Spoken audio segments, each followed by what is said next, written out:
Viewers, একের পর এক ধামাক দেখিয়ে চলা ধারাবাহিক দুনিয়া টাকার গোলাম যেভাবে প্রতিনিয়ত একের পর এক চমক নিয়ে ধরা দিচ্ছে দর্শকদের সামনে।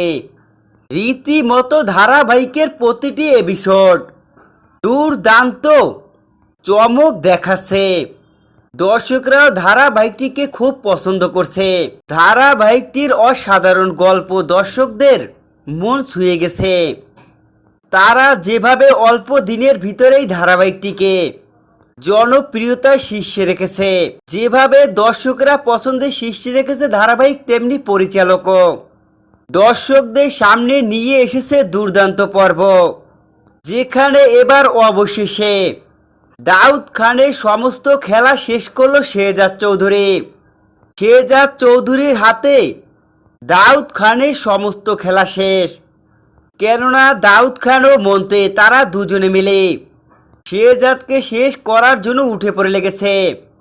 কেননা মন্ত্রীর সততা ব্যাংক যে লুট করেছে শেহজাদ চৌধুরী, আর সেই ব্যাংকের টাকাই বস্তিতে এসে সততা ব্যাংকে যারা লোন করেছিল তাদের সবাইকে ফেরত দেয়। আর এই সব জানতে পেরেই শেহজাদকে শেষ করতে উঠে পড়ে লাগে সবাই। দেখা যায় সেখানেই শেহজাদ চৌধুরীকে শেষ করে দেওয়ার জন্য দাউদ খান ও মন্ত্রীর লোকজন হামলা করে শেহজাদ চৌধুরীর দিকে পিস্তল তাক করে গুলি করতে লাগে।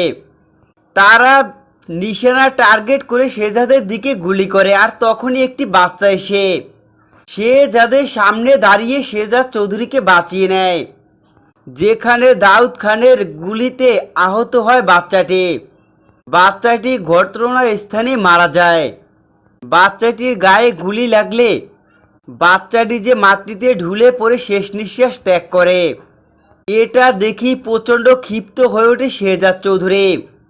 কেননা বাচ্চাটি যে নিজের জীবন দিয়ে শেহজাদ চৌধুরীকে বাঁচালো, আর এই সবই যে দাউদ খানের জন্য হয়েছে। দাউদ খান নিজেই হাত না থাকা সেই বাচ্চাটিকে মেরে ফেলেছে, এর জন্যই প্রতিশোধ নিতে শেহজাদ চৌধুরী ভয়ঙ্কর রূপে ধরা দেয়। যেখানে স্বয়ং শেহজাদ চৌধুরী বাচ্চাটির খুনিকে শাস্তি দিতে দাউদ খানকে বন্দি করে। যেখানে শেহজাদ চৌধুরী দাউদ খানকে উচিত শিক্ষা দেয়।